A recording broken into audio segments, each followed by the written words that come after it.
Dans cette vidéo, je t'explique les différentes méthodes de diagnostic de la personnalité. Tu apprendras comment évaluer la personnalité d'une personne avec des procédures variées. Avec la méthode des questionnaires, on demande aux personnes de remplir un questionnaire contenant des questions sur divers aspects de leur personnalité. Ces questions peuvent porter sur leurs attitudes, comportements ou sentiments. Les réponses permettent d'identifier des schémas dans le comportement de la personne. Les résultats sont ensuite analysés pour dresser un portrait de la personnalité. Les entretiens sont une méthode fréquente pour en savoir plus sur la personnalité d'une personne. Lors d'un entretien, l'intervieweur pose des questions pour comprendre les modes de pensée et de comportement de la personne. Il existe des entretiens structurés et non structurés, selon la liberté accordée dans la formulation des questions. Les réponses et la discussion aident à mieux cerner la personnalité. L'observation du comportement consiste à observer attentivement le comportement d'une personne dans diverses situations. Cela peut se faire dans des contextes quotidiens, ou lors de situations tests spécifiques. Les observations fournissent des informations sur la manière dont une personne agit dans différents contextes sociaux et émotionnels. Cela permet de tirer des conclusions sur ses traits de personnalité.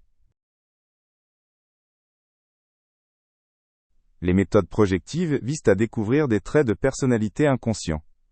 On propose à la personne une tâche ambiguë, comme l'interprétation d'images ou la narration d'histoires. La manière dont elle réagit à ces tâches donne des indices sur ses conflits internes ou ses désirs. Cette méthode est souvent utilisée pour obtenir une compréhension plus profonde de la personnalité. Les mesures psychophysiologiques examinent comment la réaction physique d'une personne à différents stimuli reflète sa personnalité. On mesure par exemple la fréquence cardiaque, la conductance cutanée ou l'activité cérébrale.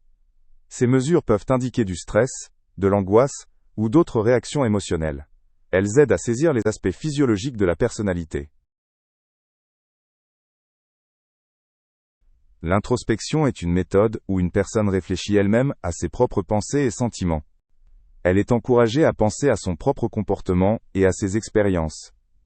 Grâce à cette auto-observation, elle peut mieux connaître ses propres traits de personnalité. Cette méthode est particulièrement utile pour le développement personnel. Les études longitudinales observent la personnalité d'une personne sur une période prolongée. On collecte régulièrement des données pour identifier des changements dans la personnalité au fil du temps. Cette méthode montre comment certains traits ou comportements peuvent évoluer au cours de la vie. Elle est particulièrement précieuse pour étudier la stabilité des traits de personnalité. Les tests d'intelligence mesurent les capacités cognitives d'une personne et peuvent fournir des indices sur certains traits de personnalité. Ces tests sont souvent utilisés pour évaluer les capacités de raisonnement et de résolution de problèmes. Ils offrent une méthode objective pour déterminer les forces intellectuelles d'une personne.